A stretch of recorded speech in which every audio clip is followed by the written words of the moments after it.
Essa noção que você ia comentar, né, do Salmo 115, tornem-se semelhante a eles, aqueles que o adoram, né? Sobre o ídolo ser mudo, surdo, que o ídolo material em si, né, o que era feito, tinha boca, mas não falava, tinha olhos, mas não via, ouvidos, mas não ouvia. E Deus fala, Deus decreta uma sentença, né? Veja que essa sentença, ela é tanto resultado natural da idolatria, como também é uma sentença divina.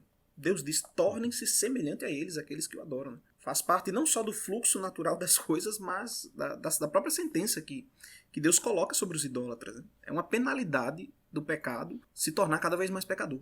Isso é uma coisa para mim que é impressionante. É porque da própria natureza de Deus mostrar pra gente as consequências, a punição do pecado como a própria consequência natural daquilo que é o contrário do que ele designou para ser, né?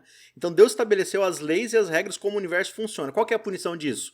As consequências naturais daquilo que acontece. Então assim, voltando para o que a gente falou no episódio principal, Deus nos criou e a gente precisa de um senso de noção da sua santidade para termos identidade e propósito. Então não é uma questão do que ele precisa. Nós precisamos dessa... Se a gente é imagem, nossa função no mundo é refletir algo que está estabelecido. Aí a gente resolve... O que é o pecado? A gente resolve viver sem esse estabelecimento, sem essa projeção, sem essa noção. A gente é um espelho, a gente fala assim, eu não preciso de algo para refletir, eu vou refletir eu mesmo.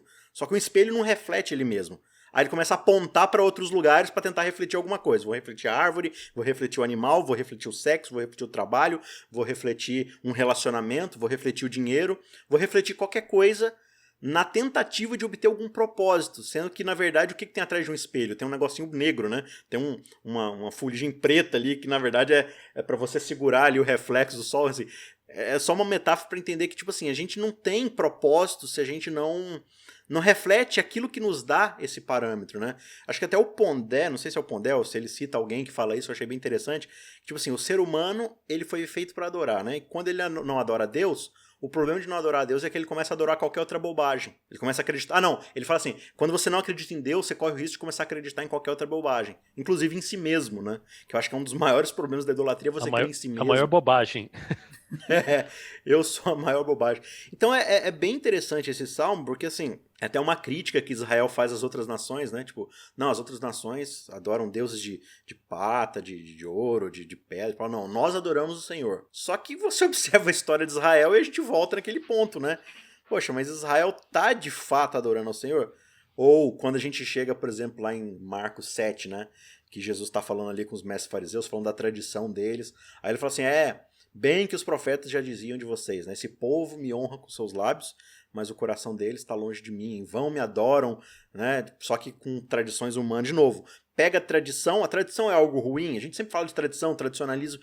Tradição não é algo ruim. Toda comunidade tem uma tradição, é uma consequência natural de ser uma comunidade. Você tem uma história, você tem um legado, isso é uma tradição. Aí você pega essa tradição e coloca no lugar de Deus. Aí virou um problema. Né? Aí você tem um tradicionalismo morto que vai oprimir as pessoas, né, tal. Nós fomos criados com essa inclinação para a adoração.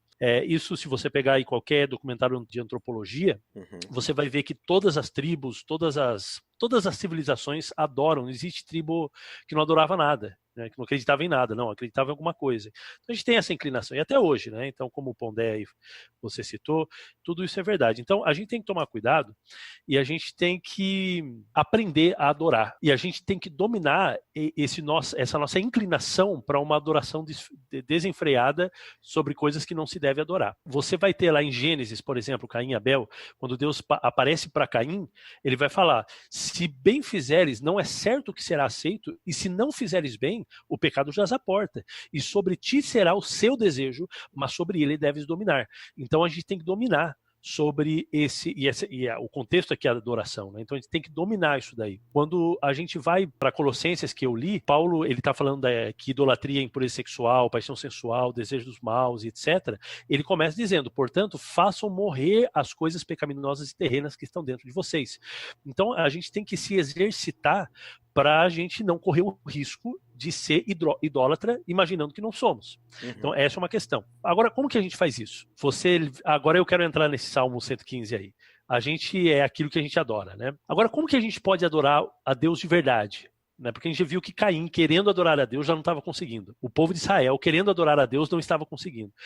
Então, o que acontece? Acontece que a gente antes de adorar, a gente precisa conhecer. A gente precisa saber quem é Deus. A gente precisa conhecer do seu caráter, o que é importante para ele, o que não é importante, o que ele gosta, o que ele não gosta, para a gente não dar um tiro no pé, né? Então, eu acho que esse conhecer a Deus, esse processo de amadurecer, de conhecer, ela faz parte da adoração. A adoração, e você estava falando isso e me deu um clique assim, ela está muito ligada ao amor ao próximo. Quando a gente pensa em adoração, a gente pensa que a gente está falando de um relacionamento vertical, mas ela tem muito mais que ver com relacionamento horizontal do que com vertical.